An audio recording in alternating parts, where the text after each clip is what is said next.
Sure. Idiro comes from the Irish word idir, which means between. And we've been around, we're just over there in Dublin, and we've been around for about 8 years. We help mobile phone operators do marketing by analysing the call records. And so every time you make a call or send a text, there's a record created. And that record tells who called who and how long and where they were and so on and so forth. If you analyse that data, you get all that data together and you analyse it using the science of social network analysis, you can build up pictures of the social groups in the customer base. And you can see whether there are large groups or small groups, and who's more influential and less influential and so on, and how they change over time. Younger people have larger groups that perhaps are less stable, you know, like have a girlfriend till Friday kind of stuff when you're in school, right. Whatever. Older people, smaller groups, more stable. All of this is useful information for marketing. So, for example, churn is a real problem for mobile operators almost across the world. Almost everybody has a problem with churn.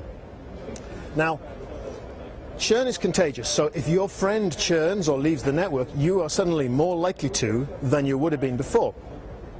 And what we can do is we can take the social network maps that we build using the call records that the operator gives us.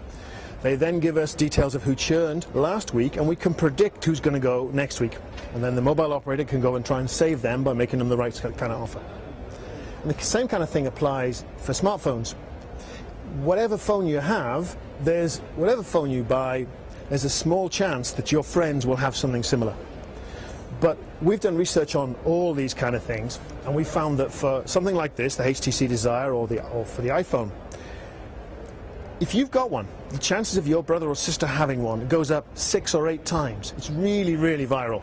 And this is information that the mobile phone operators can use. They want to drive data revenues, so they can use this to identify who to target with their campaigns for cross-selling smartphones. So that's the idea. That's how we help our mobile operators to do marketing. That's how we make our money. There's a whole lot of different ways of doing it. One thing we can do is we can tell the mobile operator, target this person, target Lydia because she's influential, and therefore she's more worth keeping than anybody else, or than most other people. Be special, be super nice to her, treat her well in the call center and so on. That's the first thing you can do. The other thing is, if you've already bought that iPhone, we can then target your friends, or the operator, I should say, can target your friends. Our customers, the mobile operators, can target your friends with knowing that your friends are already exposed to iPhones and that you're an influential person. Mm-hmm. Okay. That's how it works. And so, what types of companies are currently using that technology, and how are the marketing campaigns exist right now? Sure they do. We've been around since about 2003, and we serve customers all over the world really. We've analysed about 1/10 of all the mobile phone records in the world right now. So this technology will work for multiplayer gaming, for online social networks, for things like Skype.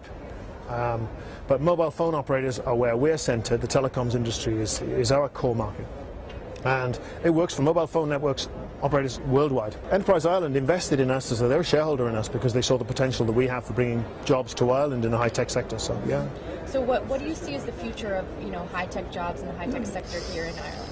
That's a really interesting question right now because since we've had the recession, the cost of doing business here has dropped a lot. And so now you can hire more people, you can get better offices, you can do a whole lot of stuff you couldn't do a few years ago. I think high-tech's going to be really important for the Irish economy, and EI are going to be a really important role to play in that.